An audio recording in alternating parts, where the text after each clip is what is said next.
do curso de Teologia da Unicesumar. Bom estar de volta para conversarmos sobre missões e evangelização cristã. Nós vamos agora entrar na unidade 4. A unidade 4 fala sobre a evangelização cristã. Nessa unidade nós vamos trabalhar questões como evangelho, evangelização e evangelismo, os termos, os fundamentos bíblicos da evangelização cristã, a teologia da evangelização cristã, a evangelização cristã e a graça de Deus e a evangelização na igreja primitiva. Todos esses subtópicos que nós vamos mencionar, obviamente de uma forma breve por causa de nosso tempo, estão no seu material, no material que você, na apostila que você recebeu.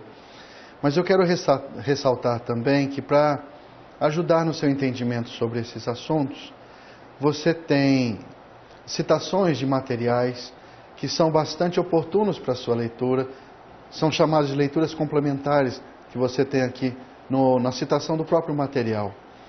E também é possível que você possa ter acesso a um material nosso chamado Evangelização em Questões Urbanas. Foi bastante difundido e muitos alunos têm acesso, até às vezes pela internet mesmo, que se você se interessa pelo assunto evangelização, é um material que valeria a pena você dar uma olhadinha com um pouco mais de cuidado, porque é um material que trata especificamente, fala um pouquinho mais sobre a evangelização. Nessa disciplina que nós estamos conversando, a gente colocou junto missões e evangelização, mas há um material mais específico só sobre evangelização, que se você tiver interesse nesse assunto, nesse tema, seria bom você dar uma olhadinha. No início dessa unidade 4, falando sobre o evangelho, a evangelização, eu queria começar falando do termo, mas trazendo à nossa memória o versículo, citação de Jesus, versículo registrado em João no capítulo 4, erguei os olhos e vede os campos, pois já branqueio para a ceifa. Enquanto muitas vezes nós estamos arrumando desculpas, procrastinando sobre a evangelização, o Senhor Jesus já anunciava que os campos já estão prontos, já estão preparados para a ceifa, para a colheita. O termo evangelizar e seus derivados são muito mais antigos que a palavra missão. Voltaram a ser usados no início do século passado e a ter importância a partir dos anos 70 no mundo protestante e católico. A Bíblia Sagrada, diz Russell Shedd, a Bíblia Sagrada é franca em ensinar que Deus é o Criador de todas as coisas, é o Criador do ser humano e a este criou a sua imagem e semelhança. A criação, à semelhança de Deus, tinha por objetivo tornar possível a comunhão do homem com Deus. A evangelização é o plano de Deus, por meio do qual a perfeita semelhança de Deus em Cristo poderá ser implantada no homem caído. Por isso, o trabalho da evangelização, de levar este evangelho para que a semelhança de Deus em Cristo possa ser implantada no homem caído. Dani Ferreira, um autor que nós vamos usar muito na questão no assunto evangelização, no seu livro Evangelismo Total, diz que para uma compreensão básica sobre evangelismo, temos que percorrer uma conceituação de evangelho e evangelização, para depois formularmos um entendimento plausível sobre evangelismo. O que ele está querendo dizer com isso? Nós precisamos entender os termos que nós vamos usar. Aí no material que você recebeu, e aqui também no slide que você tem acesso agora, vai mais ou menos pontuando cada um desses termos. O primeiro deles, evangelho, que vem do grego evangelion, significa literalmente boas novas, boas notícias. E nestes relatos de Marcos, a palavra aparece como substantivo. Já em Lucas 2:10 aparece como uma ação.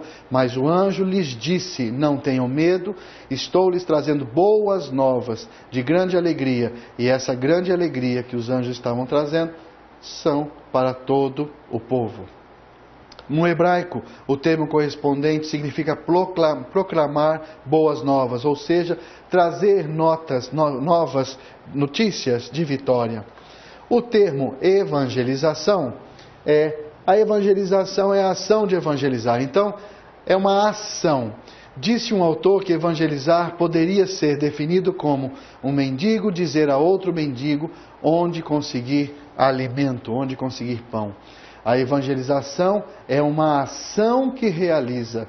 Muitas vezes nós ficamos estudando sobre evangelização, nós ficamos falando sobre evangelização, nós lemos sobre evangelização, abrimos até um departamento de evangelização nas nossas denominações, mas esquecemos do principal aspecto da evangelização. A evangelização é uma ação, a ação de evangelizar.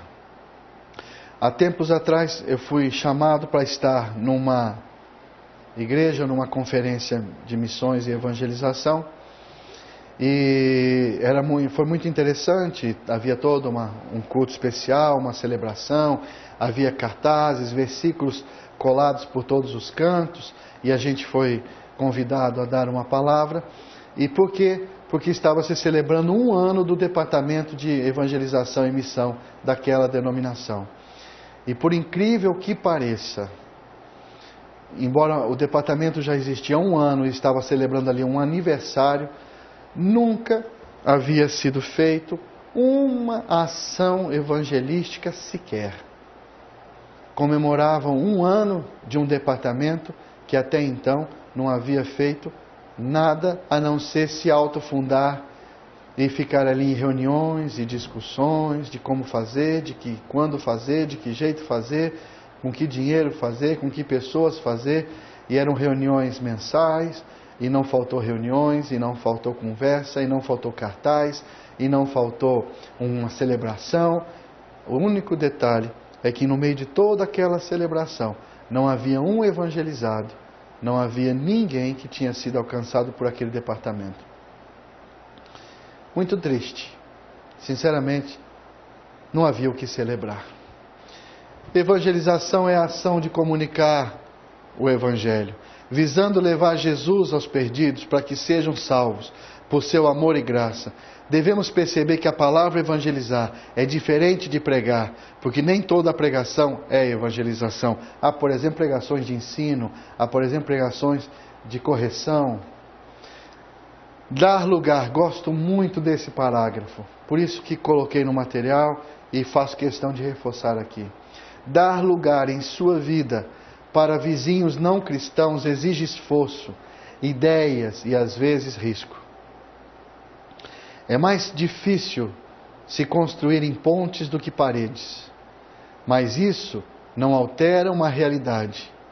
Os não cristãos são atraídos primeiro pelos cristãos e depois por Cristo. Infelizmente, nem todos os cristãos atraem. Como um imã virado, alguns repelem. Contudo, cristãos que vivem para Deus, amam, preocupam-se, riem, compartilham e se envolvem nas necessidades das pessoas, apresentam um testemunho inegável de Cristo em sua sociedade. Eu gosto muito desse parágrafo do Joseph Aldrich. Veja, isso foi escrito em 1992.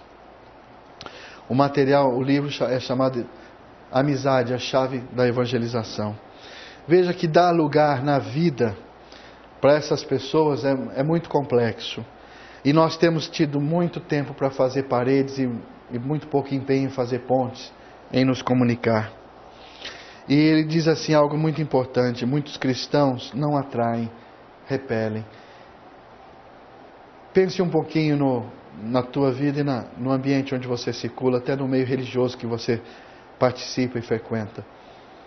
Nós estamos sendo mais atraentes ou nós estamos sendo pessoas que repelem o perdido? Às vezes gastamos tanto tempo em discussões denominacionais, que tem o seu sentido, tem o seu valor, mas às vezes investimos tanto tempo, gastamos tanto com esses estudos e discursos. Às vezes nós estamos tão presos a discussões doutrinárias que estamos deixando de fazer o que o Senhor de fato nos pediu para fazer: evangelizar. Somos todos chamados a evangelizar. Isto é, a pregar a palavra de Deus de uma maneira compreensível. E como a gente falou na unidade 3, além de compreensível, de uma maneira honesta, de uma maneira transparente, de uma maneira verdadeira, de uma maneira coerente, discurso próximo, muito próximo da vida. Porque a evangelização proclama as bênçãos salvadoras de Deus e tem como principal meta a obtenção do louvor, da graça de Deus. Aí nós vamos para um outro termo, o termo evangelismo. Essa palavra não aparece no Novo Testamento. A partícula final ismo detona, ou melhor, denota um sistema. Isso quer dizer que evangelismo envolve princípios, métodos, estratégias, técnicas empregadas na ação efetiva, de evangelizar. O evangelismo reúne os recursos e fornece as ferramentas de que a evangelização utiliza para realizar o seu objetivo, Pode-se dizer então que o evangelismo é a metodologia da evangelização. O evangelismo é o que dá à evangelização as condições adequadas para alcançar a pessoa que precisa da salvação. Isto com toda a bagagem cultural e no contexto em que esta pessoa está. Nós precisamos saber, ler, observar em que contexto a pessoa está. Às vezes, nós queremos que todos estejam no nosso contexto. Nós não nos aproximamos, não nos identificamos para entender a situação, o contexto, a cultura onde aquela pessoa está inserida. E nós, na evangelização, precisamos ter essa sensibilidade de perceber em que contexto a pessoa está inserida. O evangelismo objetiva levar o evangelho onde o pecador estiver. Nós não gritamos para que ele venha, nós vamos até ele, não é? Essa é a ação de evangelizar. Porém, quando falamos em evangelismo, não podemos esquecer de mencionar a importância do discipulado. E aqui eu quero fazer um parênteses.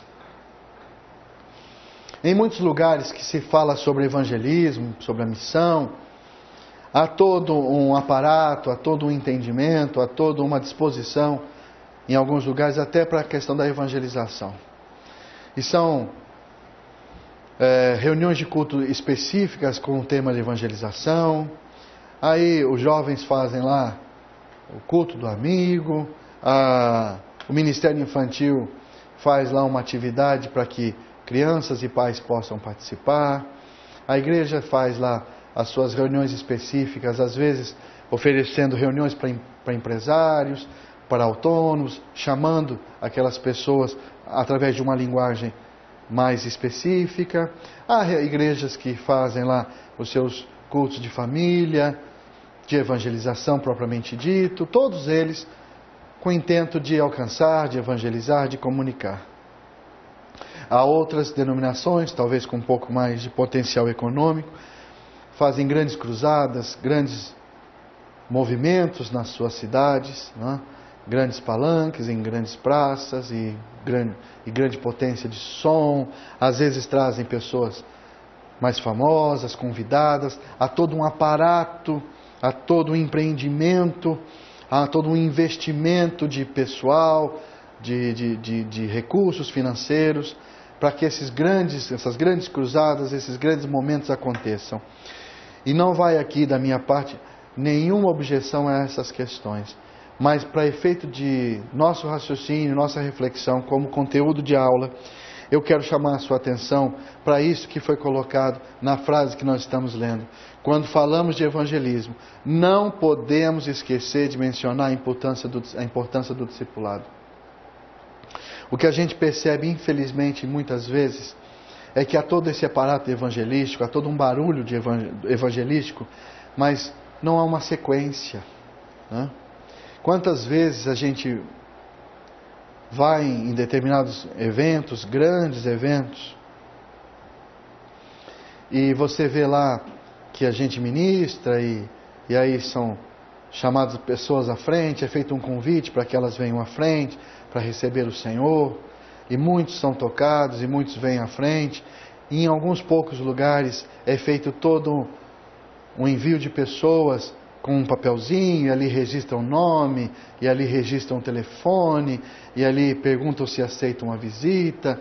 E quantas vezes, diga para mim a verdade, quantas vezes esses papeizinhos parece que desaparecem, somem, ninguém vai atrás de nada, e não há uma sequência sobre isso. E a gente vai para casa meio que com cara de satisfeito, porque de fato evangelizamos. Mas não demos sequência. A palavra do Senhor diz que a gente deve ir, comunicar o Evangelho, mas também devemos ensinar as pessoas. É mais ou menos um exemplo que dou, como se um bebê nascesse, na aceitação daquele convite que foi lhe proposto. Um bebê nasceu, mas aí esse bebê parece que é jogado de canto e ninguém encaminha, ninguém dá sequência. O discipulado, essa visita, esse acompanhamento, essa ligação, esse contato, e depois o convite ao discipulado, ao caminhar junto, é fundamental na questão da evangelização. Muitas pessoas já aceitaram este convite em uma dezena de cultos especiais. Muitas pessoas já foram tocadas e comovidas em uma dezena de pregações evangelísticas. Mas por que não caminharam? Por que não foram à frente? Por que não seguiram nessa decisão? Porque não tiveram acompanhamento. Foram como que abandonadas. E isso é muito grave. E eu preciso ressaltar isso. As pessoas precisam do acompanhamento efetivo. Precisam aprender a dar os primeiros passos nesse novo caminho. É isso que a palavra de Deus ensina, pois Jesus chama a todos quantos o seguem para negarem a si mesmo, tomarem sobre si a sua cruz e procurarem identificarem-se com a sua nova vida, nova comunidade. Os resultados do evangelismo e discipulado cristão devem incluir obediência a Cristo e sua palavra. Quantas vezes na nossa evangelização a gente não entra em detalhes com obediência a Cristo e a palavra? A gente fica meio que querendo poupar as pessoas da verdade do Evangelho. Isso não pode acontecer. O evangelismo tem que mencionar o discipulado, e o discipulado tem que envolver a obediência a Cristo e a sua palavra, uma integração à sua igreja e ao serviço cristão responsável no mundo até a sua volta. O que precisa ficar claro é que o âmago da evangelização é proclamar o Evangelho, mensagem que aponta para Jesus Cristo, crucificado e ressurreto, única e verdadeira esperança, suficientemente capaz de redimir o ser humano do pecado e da merecida condenação. Aí a gente pode lembrar do Pacto de Lausanne. Evangelizar é difundir as boas novas de que Jesus Cristo morreu por nossos pecados e ressuscitou segundo as Escrituras, e de que, como Senhor e Rei, Ele agora oferece o perdão dos pecados e o dom libertador do Espírito a todos os que se arrependem e creem. Mas a evangelização propriamente dita é a proclamação do Cristo bíblico e histórico como Salvador e Senhor, com o intuito de persuadir as pessoas a vir a Ele pessoalmente e assim se reconciliarem com Deus. Ao fazermos o convite do Evangelho, não temos o direito de esconder o custo do discipulado. Jesus ainda convida todos os que queiram segui-lo a negarem-se a si mesmos, a tomarem a cruz e a identificarem-se com a sua nova comunidade. Os resultados da evangelização devem incluir a obediência a Cristo, o ingresso em sua igreja e um serviço responsável no mundo. Isto é Lausanne 1974. Veja, 1974. Tantos anos depois. Cabe ainda a reflexão. Será que estamos vivendo o que já pregonizava o Pacto de Lausanne em 74? Numa grande convenção de igrejas do mundo todo. Falam da importância da evangelização, sublinham a necessidade do discipulado, dessa integrar-se a uma nova comunidade de fé. Tantos anos se passaram e parece-me que precisamos de novo entender o que foi proposto em 1974. Em relação ao Pacto de Lausanne, vale ressaltar, Lausanne afirmava haver uma urgência na ação missionária, pois o número de pessoas que nunca sequer ouviram o nome de Cristo era mais de 2 milhões de 2 bilhões e 700 milhões de seres humanos, ou seja, 2/3 da humanidade, números obviamente da época de 74, época do Congresso. Mas veja que em 74 se falava de 2 bilhões e 700 milhões de seres humanos que não tinham ouvido nada a respeito do Senhor Jesus. Esse pacto de Lausanne não só definiu a natureza da evangelização, como tratou também da relação de serviço com a ação social da igreja, ao declarar que, sendo o ser humano feito à imagem de Deus, ele possui dignidade, independentemente de cor, raça, religião, cultura, camada social, sexo, idade, ou seja, portanto, deve ser respeitado e não explorado. É por isso que evangelismo e ação social não podem ser considerados mutuamente incompatíveis. Lausanne tocou também de maneira forte e contundente na responsabilidade da igreja no que diz respeito a oferecer-se como agente virulento de transformação histórica. Este pacto afirma a necessidade de a igreja se engajar na agenda de lutas por transformações históricas, apresentando basicamente 5 itens que você tem aí no seu material de uma forma mais clara e apresentada, aqui de uma forma mais resumida. Necessidade de dedicação ao serviço de Cristo e de homens, enquanto aguardamos a vinda de Cristo. Cobrança aos governos de condições de dignidade humana, conforme consta na Declaração Universal dos Direitos Humanos. Ponto 3, libertação daqueles que sofreram perseguição religiosa. E o ponto 4, oposição a toda injustiça, permanecendo fiéis ao Evangelho. E o ponto 5, afirmação da igreja como comunidade do povo de Deus e não como uma instituição. Em resumo, a igreja não deve ser identificada como qualquer sistema social ou político, mas sim como uma entidade compromissada com o reino de Deus. Aí, antes de entrarmos nos fundamentos bíblicos da evangelização, eu quero ressaltar uma frase, talvez ao final eu diga ela novamente. Mas há um escritor bíblico, ou melhor, há um escritor que me encanta muito os seus materiais, falo de Ricardo Barbosa, pastor da Igreja Presbiteriana do Planalto, lá em Brasília, e num dos seus livros, chamado Conversas no Caminho, ele apresenta uma frase que acho muito interessante e quero lê-la para você, tem aí no seu material. Quando ele diz que o Evangelho de Jesus Cristo são as boas novas, boas notícias, palavras de esperança e redenção. É a palavra de Deus que se fez carne em Cristo e veio para habitar entre nós cheia de graça e de verdade. Jesus entra na história dizendo para os ansiosos e temerosos, não temam. Para os pecadores, os seus pecados estão perdoados. Para os acusados e ameaçados, ele diz, eu não te condeno. Para os cansados, oprimidos e aflitos, ele diz, vinde a mim todos vós que estáis cansados e sobrecarregados, que eu vos aliviarei.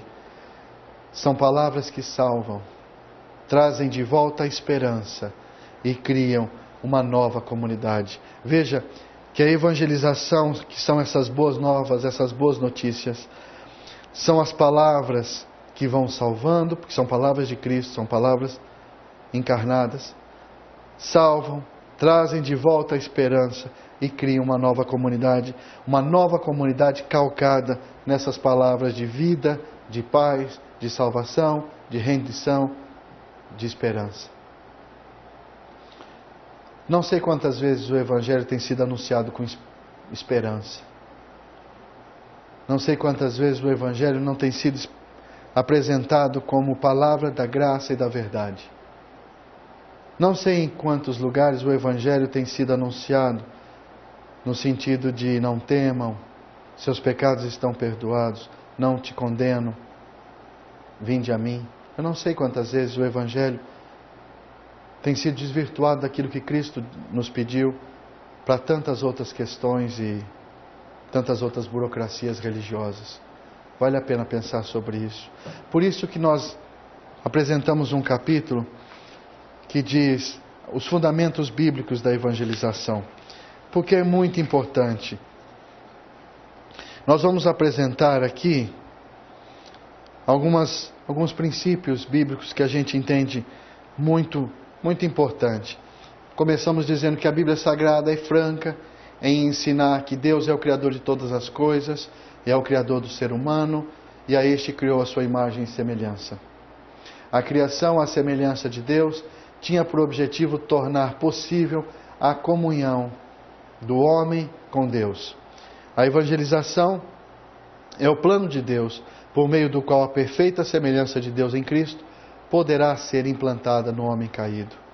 O livre-arbítrio do homem existe para que ele escolha adorar o seu Criador, não para que ele escolha se perder.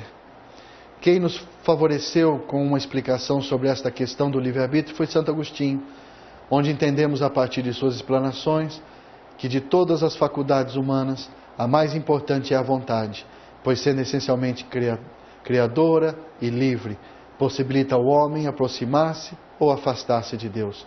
É nisto que reside a essência do pecado, pois para Agostinho o pecado é uma transgressão da lei divina, na medida em que a alma foi criada por Deus para reger o corpo, e o homem, fazendo mau uso do livre-arbítrio, inverte essa relação, subordinando a alma ao corpo e caindo na concupiscência e na ignorância. E falando um pouquinho também da teologia da evangelização cristã.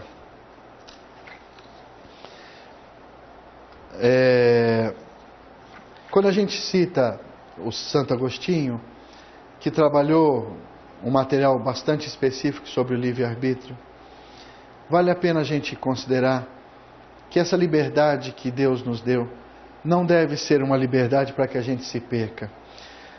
Agostinho é muito franco em dizer que temos sim o livre-arbítrio, mas temos a livre escolha para escolher o que é bom, para escolher aquilo que vai engrandecer-nos, e nada mais pode nos engrandecer do que a presença de Deus, a presença de Cristo em nossa vida.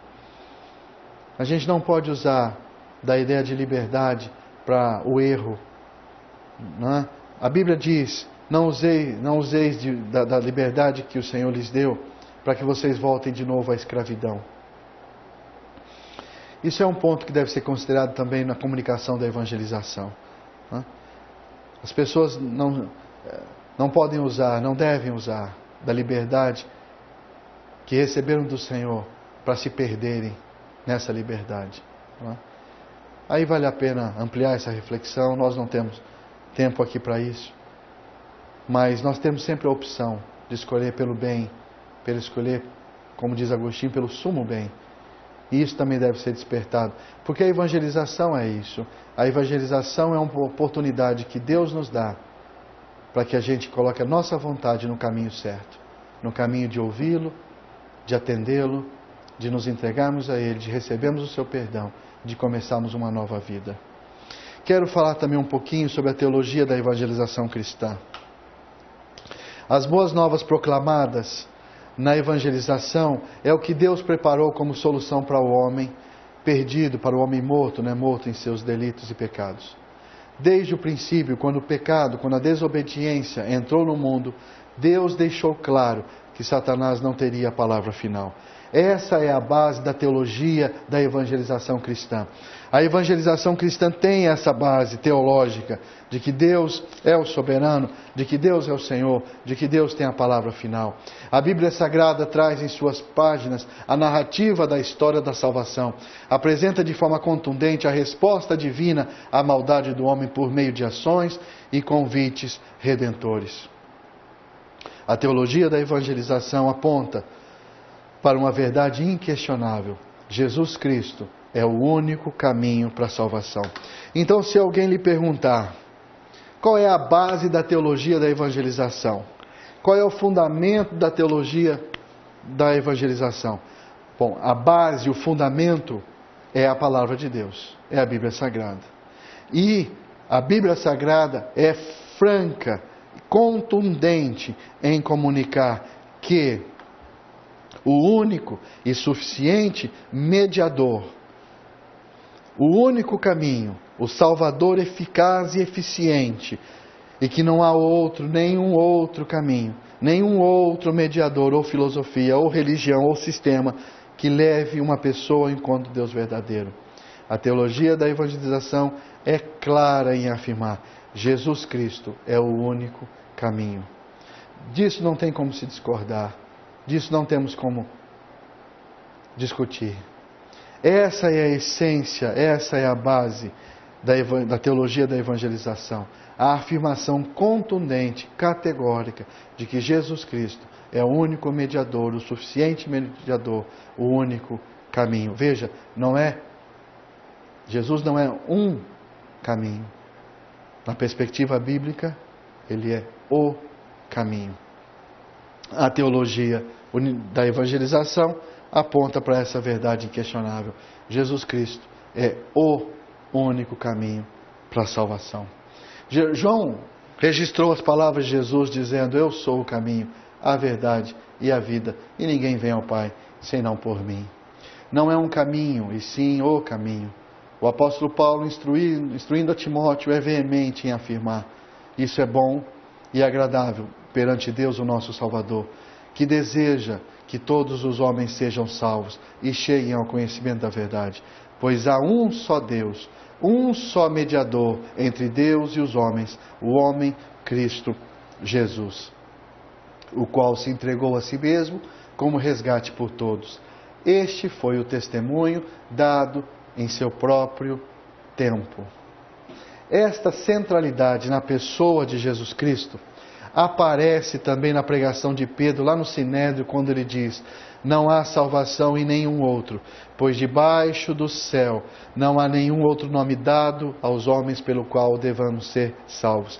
Sabe, uma das questões que no assunto evangelização incomoda um pouquinho?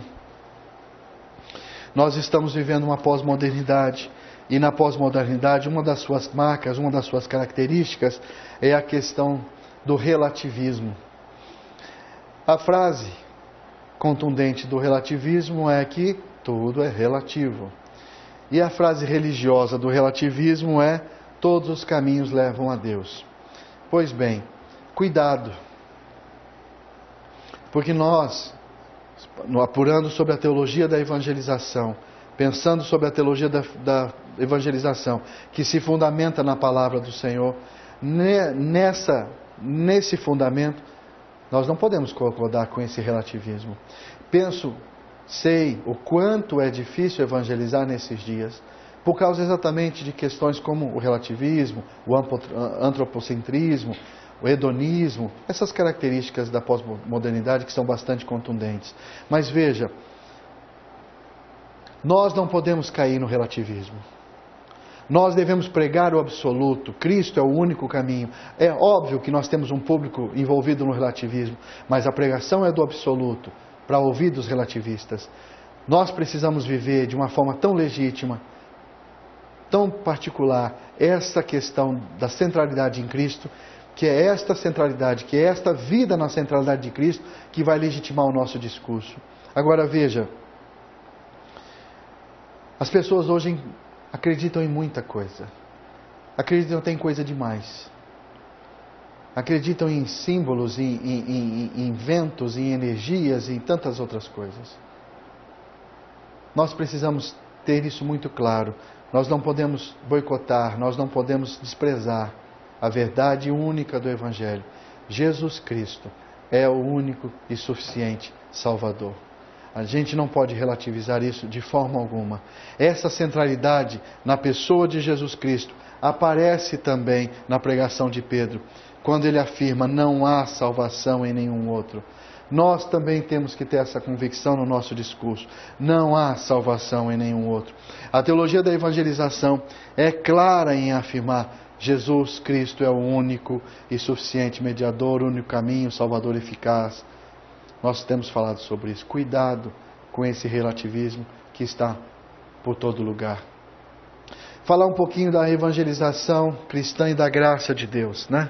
Graça de Deus, com certeza, é um dos assuntos mais falados entre o povo cristão e, ao mesmo tempo, mostra-se como um dos menos entendidos e expressado, praticado em nossos dias. É tão interessante pensar isso. Em relação à graça, temos que é um termo entendido tradicionalmente pelos cristãos como o favor imerecido que Deus oferece à sua criação e particularmente aos seres humanos.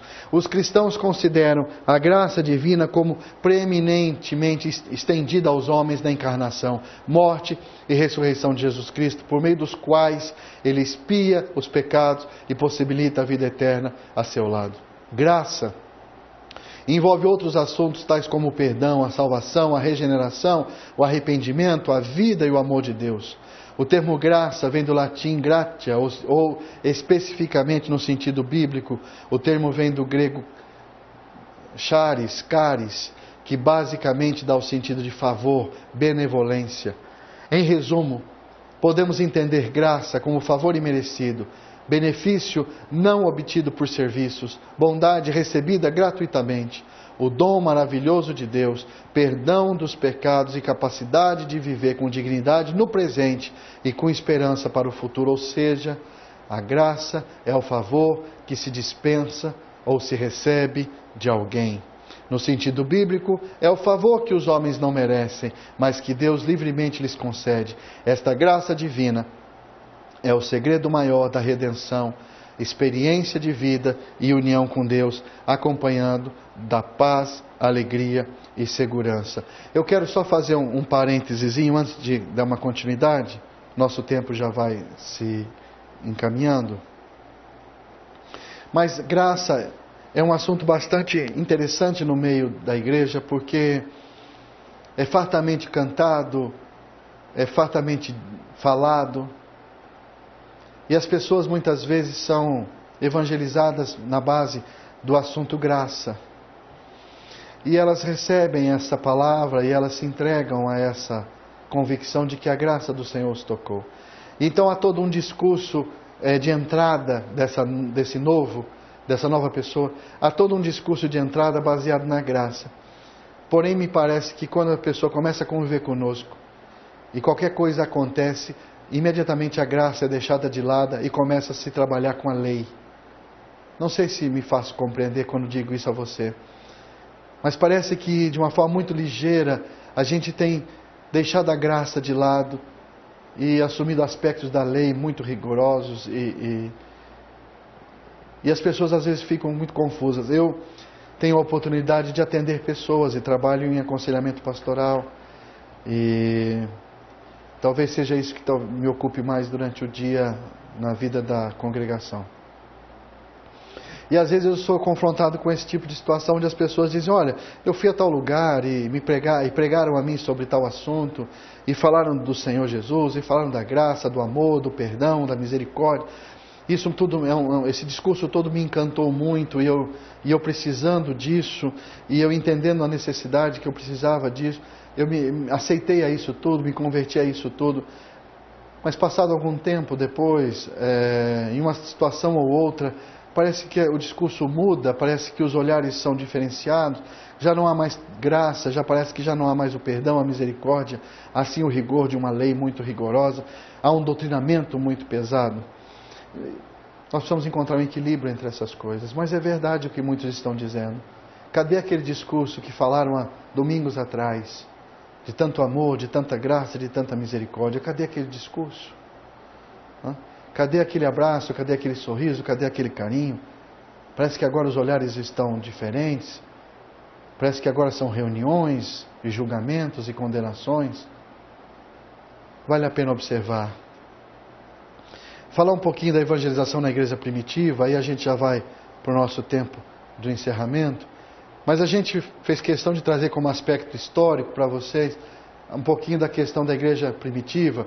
E quando analisamos a história do evangelismo, desde os tempos da igreja primitiva, notamos que este passou por várias modalidades de aplicação, de acordo com os contextos históricos que foram sendo formados. O direcionamento da mensagem do evangelho ao povo judeu tinha uma abordagem diferente da abordagem feita aos gregos da evangelização da Ásia Menor. A abordagem que foi diferente também no contexto dos romanos.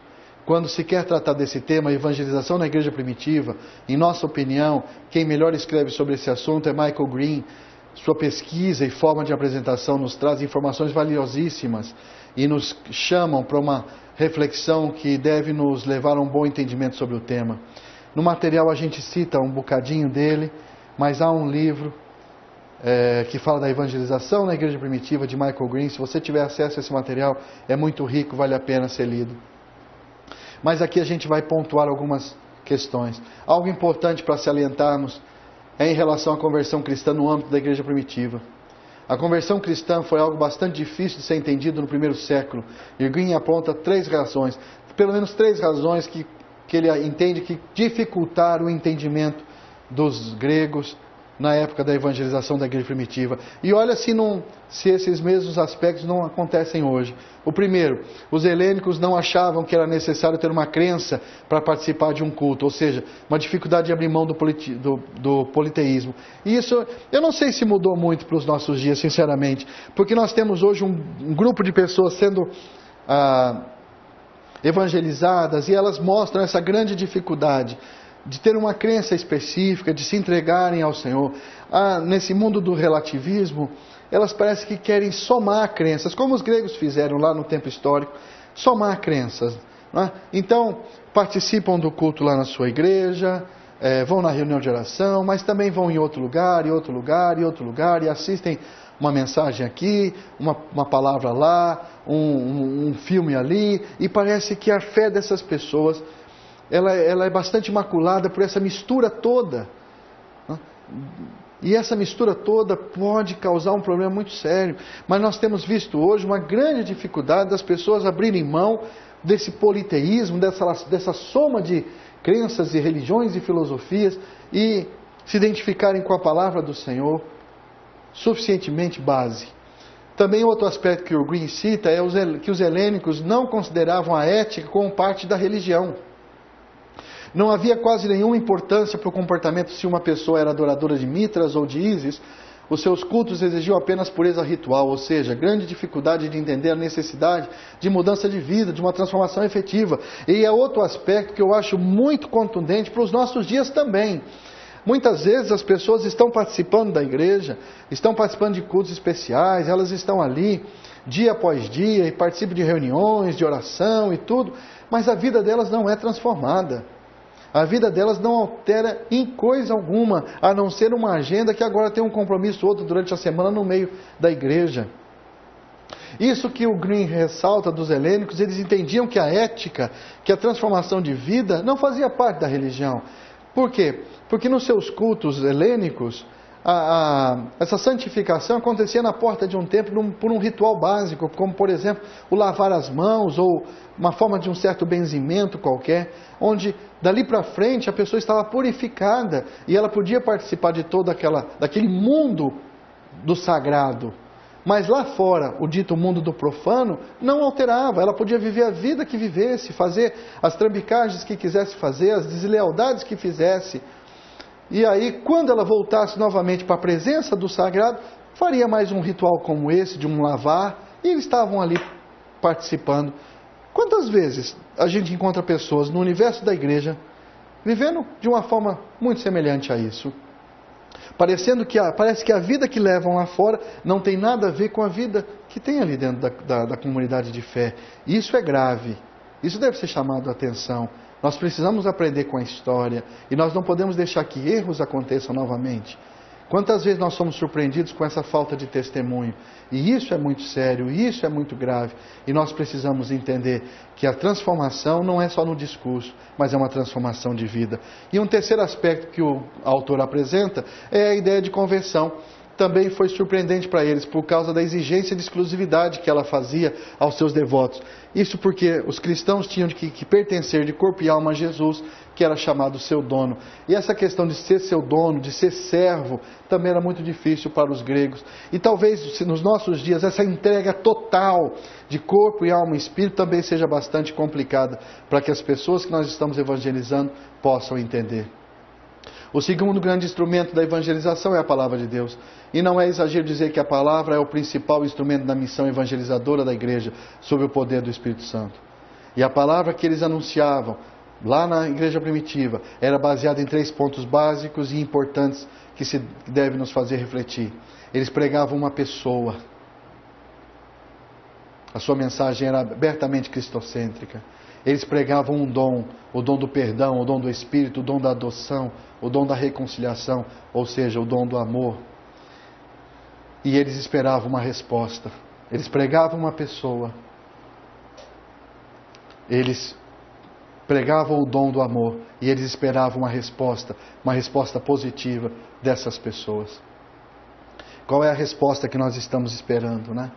Aí a gente também vai, no material tem, falando sobre evangelização a partir da perspectiva do Novo Testamento, que aí vai falar da questão geográfica, da questão da totalidade da população e da questão de todos os segmentos da sociedade e também de toda a mensagem completa. E todos os meios de comunicação eram usados para o anúncio dessa palavra de Deus e todo o ser era compreendido, o ser humano da forma integral, o homem no seu todo, né? Os métodos de evangelização você pode ver aí no seu material com mais calma, mas basicamente pregação pública, na sinagoga, ao ar livre, proféticas, através do ensino, através do testemunho, e nos lares, quantas casas se abriram para receber as pessoas e poder haver as evangelizações, porque as mulheres e crianças muitas vezes não podiam participar dos templos. A evangelização pessoal através de encontros pessoais, visitação de casa em casa e evangelização através da literatura. E aí nós vamos encerrar essa unidade falando do sentimento de gratidão, de responsabilidade e preocupação. Melhor, eu vou abrir a unidade 5 falando sobre o sentimento de gratidão, de responsabilidade e de preocupação. E eu quero que você entenda agora nessa conclusão. A história da evangelização aconteceu na igreja primitiva, um grande momento, mas ela deve continuar hoje. Eu e você somos chamados para escrever essa história, a história da evangelização. Nós precisamos evangelizar. Leia esse material com calma, leia essa unidade com bastante atenção. Que Deus abençoe a sua vida, que você possa ser despertado à evangelização. Nós precisamos, mais do que te dar uma aula ou falar sobre um assunto teórico, nós estamos empenhados, como no curso de teologia aqui na Unicesumar, a despertar você a essa chamada. Nós somos chamados a evangelizar. Que você seja um grande evangelista, que você seja um grande missionário do Senhor. Deus abençoe a sua vida. Podemos descansar um pouco agora e a gente se encontra na unidade 5. Um abraço a todos.